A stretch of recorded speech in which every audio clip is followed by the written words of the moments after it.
नमस्कार, मेरा नाम सनी कुमार। मैं बताने जा रहा हूँ भावनात्मक बुद्धिमत्ता।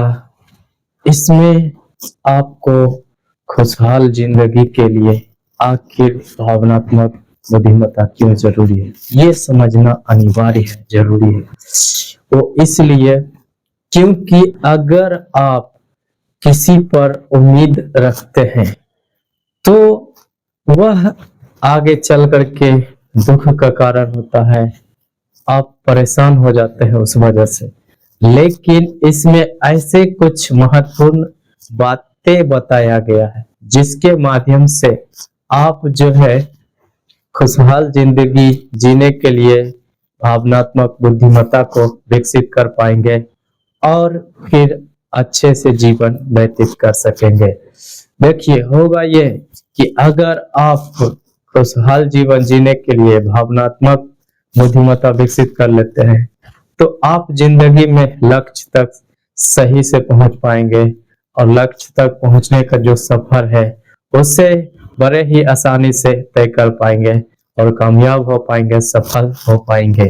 ये सभी बातें होगा क्योंकि होता है ये कि जो व्यक्ति खुश ही नहीं रहता है, वो परेशान रहता है, चिंतित रहता है, तनावग्रस्त रहता है, वो व्यक्ति क्यों कुछ कर पाएगा सही से, और उससे कुछ करने में मन भी नहीं लगेगा। इस वजह से जो है कभी भी वो तरक्की उन्नति नहीं कर सकता है। इसका कारण यही है कि वो खुश ही नहीं रह सकता है, तो कोई काम करने में मन क्यों कर लगेगा।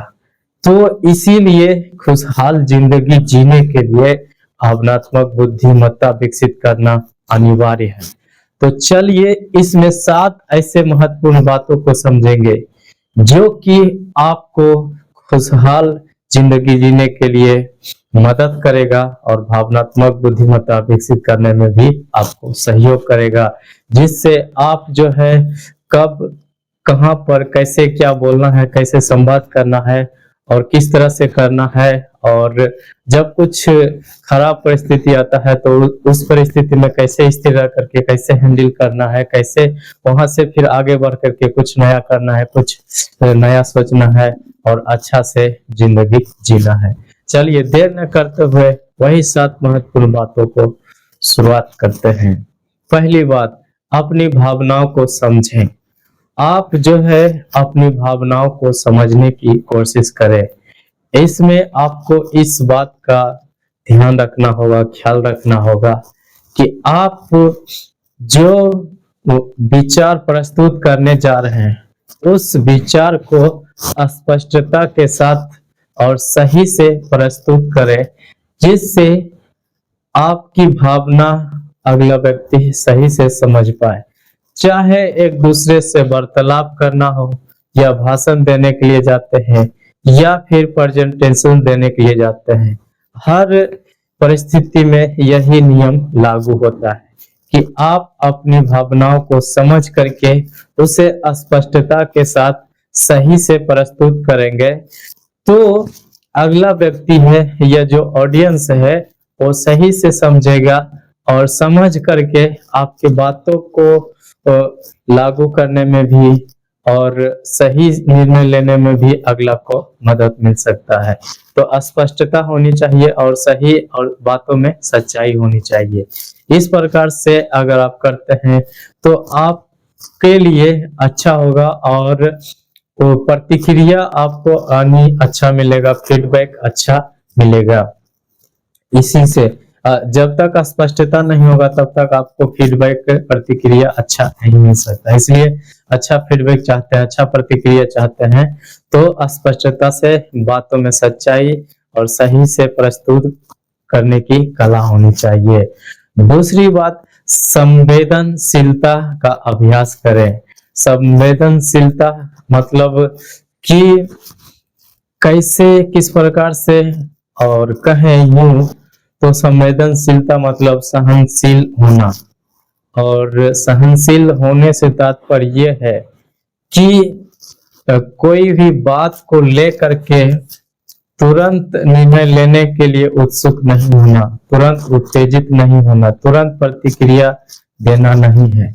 उस पर थोड़ा सा रिएक्ट नहीं करना है, रिस्पॉन्ड करना है, उस पर सोच विचार करना है, कहें तो समीक्षा करना है, मूल्यांकन करना है।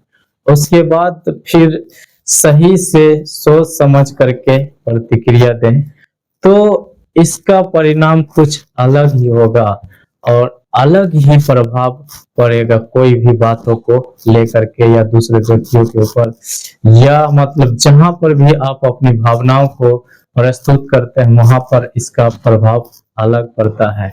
जो अच्छा लीडर होता है, जो मोटिवेशनल स्पीकर हो गया या बिजनेस वाले स्पीकर हो गया, वो सब अपनी भावनाओं को इस प्रकार से प्रस्तुत करते हैं कि पब्लिक पर प्रभाव पड़ना ही पड़ना है, और उसमें से जो व्यक्ति प्रभाव से भर जाते हैं और उसे फिर सही से लागू करते हैं उसके बोले हुए वचनों के विचारों के आधार पर, तो वो सच में उस रणनीति योजना के तहत वो सफल कामयाब हो जाते हैं और तरक्की उन्नति करने लगते हैं। तो वो होता है कि खुशहाल जिंदगी जीते हैं और भावनात्मक बुद्धिमत्ता विकसित करके उस आधार पर सोच समझ कर निर्णय लेना, फिर उस पर सही से प्रतिक्रिया देना, सही से काम करने के लिए आरंभ करना, ये सभी बातों को सही से करते हैं, इस वजह से होता है। तीसरी बात, सकारात्मक दृष्टिकोण रखें। आपको फिर सकारात्मक दृष्टिकोण रखने की आवश्यकता है। जो व्यक्ति सकारात्मक दृष्टिकोण रखता है उसको देखेंगे तो थोड़ा देर के लिए कुछ विपरीत परिस्थिति उसकी जिंदगी में आता है तो परेशान होना सभी के लिए एक ही मन होता है, एक ही मनसा होता है कि कुछ गलत उसके साथ होता है या विपरीत परिस्थिति आता है तो वहां पर परेशान हो जाता है। लेकिन वही बात को रट करके या मतलब मन में विचार करते रहना, परेशान होते रहना, ये नहीं करते हैं, बल्कि उस परिस्थिति से कैसे निकलना है और क्या करेंगे तो निकल सकते हैं, ये सभी बातों को सही से विचार करते हैं। तो इस बात पर ज्यादा ध्यान केंद्रित करते हैं कि मेरा मन एक ही बात पर लग रहा है और इसी बात को बार बार दोहरा रहा है, जिससे मैं परेशान हो रहा हूँ, मैं दुखित हो रहा हूँ, मैं चिंतित हो रहा हूँ।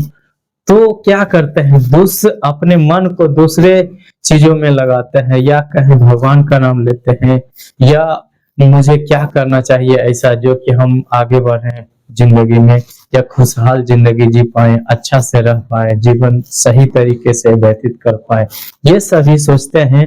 तो उस वजह से वो व्यक्ति खुश भी रहते हैं और भावनात्मक बुद्धिमत्ता को भी विकसित कर पाते हैं और भावनात्मक बुद्धिमत्ता के आधार पर वो सही से निर्णय ले पाते हैं, सही से सोच पाते हैं और सही से कोई चीज कर पाते हैं। ये सब वो इसी आधार पर कर पाते हैं कि वो सकारात्मक दृष्टिकोण रखते हैं, क्योंकि जो व्यक्ति सकारात्मक दृष्टिकोण रखते हैं तो नकारात्मकता उस पर प्रभाव डालता है लेकिन उसे हावी अपने ऊपर होने नहीं देते हैं।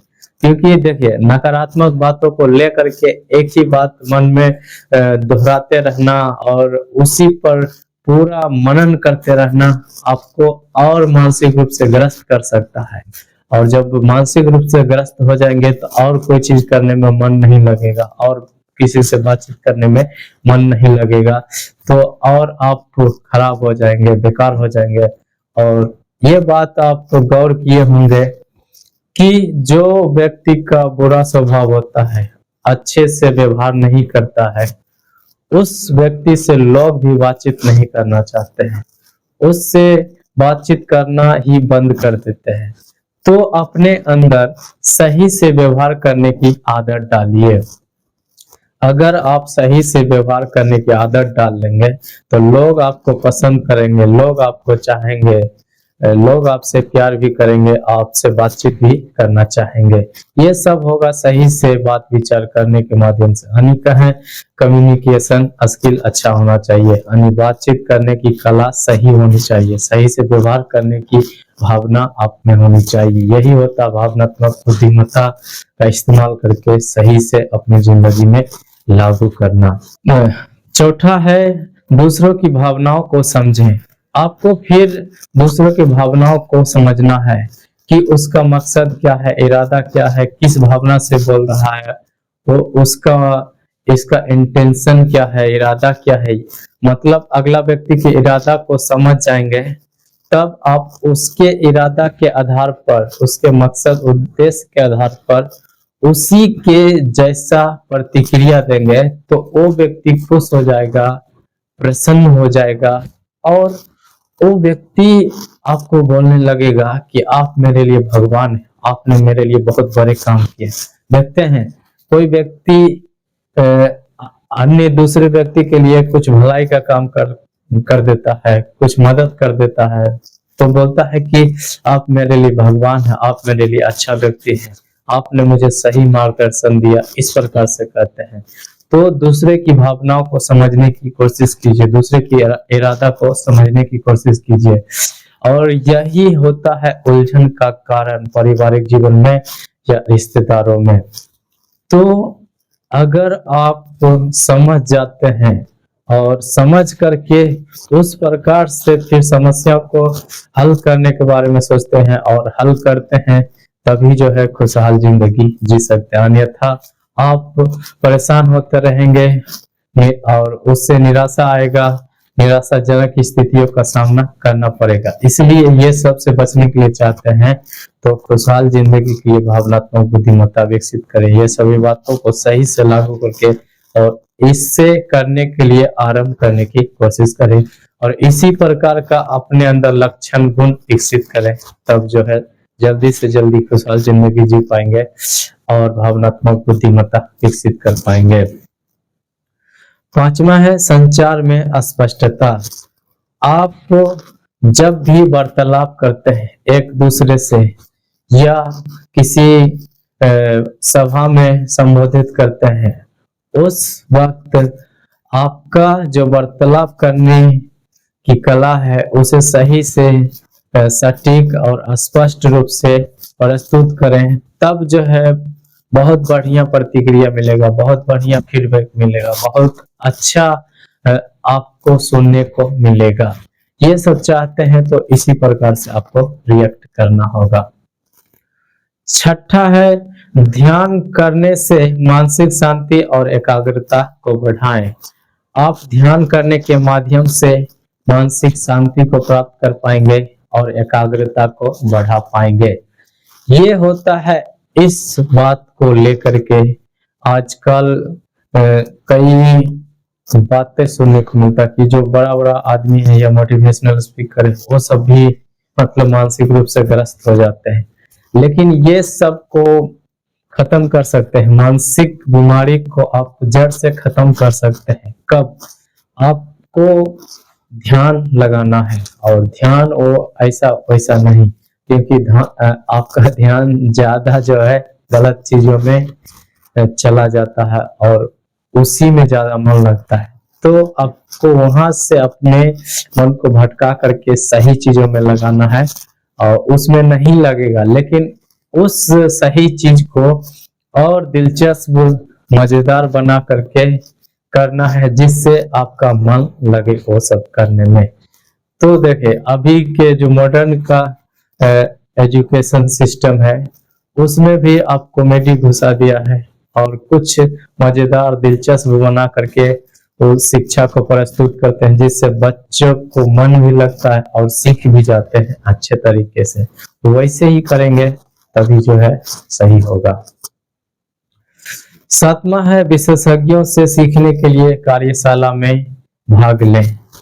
आपको फिर ज्यादा मानसिक बीमारी से ग्रस्त हैं तो आपको विशेषज्ञ के कार्यशाला में भाग लीजिए, उनसे परामर्श लीजिए, सलाह लीजिए, ताकि आप मानसिक रूप से स्वस्थ होकर के ठीक होकर के फिर आपको जो करना है उसमें सही रणनीति बना करके, सही योजना बना करके आपको कार्य करना आरंभ कीजिए और अच्छे से कार्य कीजिए, और जो आपको करना है उस पर ध्यान लगा कर कीजिए, पूरे लगन के साथ कीजिए, पूरे मन लगा कर कीजिए, तब जो है बहुत बढ़िया रिजल्ट प्राप्त होगा, बढ़िया परिणाम प्राप्त होगा। और जब आप बढ़िया परिणाम प्राप्त करने के योग हो जाएंगे, सक्षम हो जाएंगे।